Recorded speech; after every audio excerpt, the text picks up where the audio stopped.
সম্মানিত ভিউয়ার্স, আসসালামু আলাইকুম। কেমন আছেন সবাই? আশা করি সবাই ভালো আছেন। আপনাদের জন্য আজকে আবারও নতুন একটি নকশা নিয়ে আসলাম। আশা করি আজকের নকশাটিও আপনাদের ভালো লাগবে। 27 ফুট বাই 38 ফুট 1026 স্কোয়ার ফিটের ভিতরে 3টি বেডরুম দিয়ে আজকের নকশাটি নিয়ে আসা। আশা করি আজকের নকশাটিও আপনাদের ভালো লাগবে। অনুরোধ করছি সম্পূর্ণ নকশাটি দেখার, একটু স্কিপ করবেন না। তো ডিজাইনটির এই সাইডের মাপটি হবে 27 ফুট অ্যান্ড এই সাইডের মাপটি হবে 38 ফুট। আশা করি আপনারা দোনো সাইডের মাপটি বুঝতে পেরেছেন। যারা এরকম মাপের ভিতরে বিল্ডিং করার প্ল্যান রয়েছে তারা ভিডিওটি কন্টিনিউ করতে পারেন। আশা করি ভালো লাগবে। আমি ভিডিওর মাধ্যমে সম্পূর্ণ প্ল্যানটা আপনাদেরকে খুবই শর্ট টাইমের ভিতরে A to Z step by step দেখানোর চেষ্টা করব। সম্পূর্ণ ভিডিও জুড়ে আমাদের সঙ্গে থাকবেন, একটু স্কিপ করবেন না। মতামত অবশ্যই কমেন্ট সেকশনে জানাবেন কেমন লাগলো। তাছাড়া নিজের মতো করে যদি কোনো আপনারা নকশা করাতে চান তাহলে স্ক্রিনে দেওয়া নাম্বারে হোয়াটসঅ্যাপ করতে পারেন। ঠিক আছে, তো দেখতে থাকুন, আশা করি ভালো লাগবে। তো আমি বিল্ডিংয়ের ভিতরের বাইরের সম্পূর্ণ ওয়ালগুলো ইটের ওয়ালগুলো আমি সম্পূর্ণ ব্লু কালার দিয়ে কালার করে নিচ্ছি। খেয়াল করবেন, স্টেপ বাই স্টেপ আমি সম্পূর্ণ প্ল্যানটাই দেখাবো। ঠিক আছে, তো এইগুলা হচ্ছে সম্পূর্ণ ওয়াল। আশা করি আপনারা ওয়ালগুলো ক্লিয়ারলি বুঝতে পেরেছেন। তারপরে স্টেপে আপনাদেরকে উইন্ডো অ্যান্ড ভেন্টিলেটরগুলো আমি হলুদ কালার দিয়ে কালার করে নিব। খেয়াল করে দেখবেন, এগুলো হচ্ছে সম্পূর্ণ উইন্ডো অ্যান্ড ভেন্টিলেটর। তো আপনারা উইন্ডো মাপগুলো 4 ফিট বাই 4.5 ফিট রাখবেন। ঠিক আছে, আশা করি আপনারা সম্পূর্ণ ওয়াল গুলো বুঝতে পেরেছেন, প্লাস উইন্ডোগুলো বুঝতে পেরেছেন। তারপর আমি উইন্ডোগুলো মার্ক করে দিব একটু, তাহলে আপনাদের বুঝতে আরেকটু সহজ হবে আশা করি। ঠিক আছে, তো এগুলো সম্পূর্ণ উইন্ডো মার্ক, আশা করি আপনারা বুঝতে পেরেছেন। ঠিক আছে, তারপরে স্টেপে আমরা দেখব মেন গেটের ডোরটি। এই ডোরটি আপনারা 4 ফিট অথবা 4.5 ফিট রাখবেন। এন্ট্রি হবে এখানে, সামনে একটি খোলা বেলকনির মতো থাকবে। ঠিক আছে, তো তারপরে দেখব ডোরগুলো কোন সাইড থেকে আসবে প্লাস ডোরের মাপগুলো।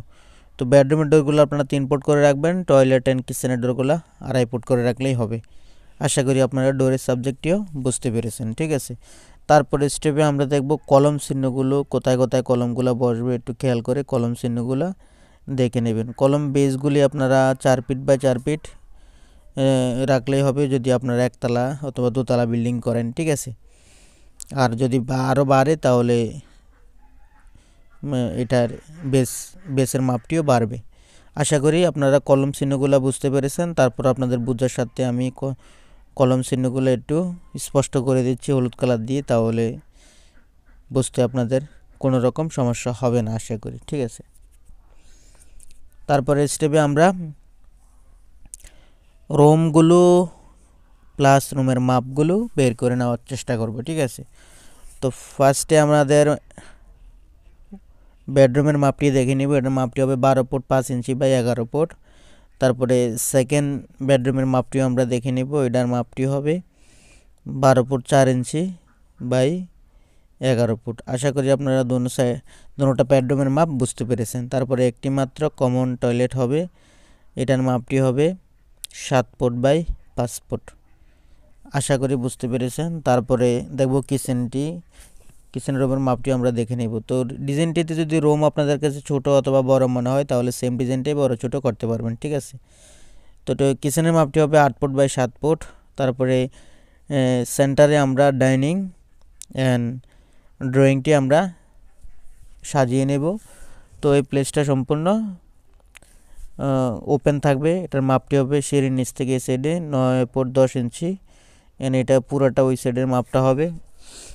কিচেন রুমের কর্নার পর্যন্ত এটা 16 ফুট 11 ইঞ্চি বাই 10 ফুট 4 ইঞ্চি। সিঁড়িটি ছাদে উঠার সেট থেকে উঠাবেন, সিঁড়ির মাপটি 3 ফুট করে রাখবেন। সিঁড়ি রুমের মাপটি হবে 7 ফুট। আশা করি বুঝতে পেরেছেন। তারপরে দেখব আমরা 3 নাম্বার বেডরুমের মাপটি। তো 3 নাম্বার বেডরুমের মাপটি হবে 12 ফুট এই সাইডের মাপটি অ্যান্ড এই সাইডের মাপটি হবে 10 ফুট। আশা করি বুঝতে পেরেছেন। ঠিক আছে, তারপরে দেখব আমরা ওয়ালের মাপগুলো। তো ওয়ালের মাপগুলো আপনারা ভিতরের ওয়ালগুলো সম্পূর্ণ 5 ইঞ্চি ওয়ালে করবেন। কলম সাইজটি আপনারা 10 ইঞ্চি বাই 12 ইঞ্চি রাখবেন। ঠিক আছে, আর আউটসাইড ওয়ালগুলো আপনারা 5 ইঞ্চি ওয়াল করলে হবে। তো বিল্ডিংটি যদি আপনারা বাংলাদেশে করেন তাহলে 18 থেকে 20 লক্ষ টাকার মতো খরচ হতে পারে। তারপর আপনারা যাচাই করে কাজ করবেন। ধন্যবাদ সবাই।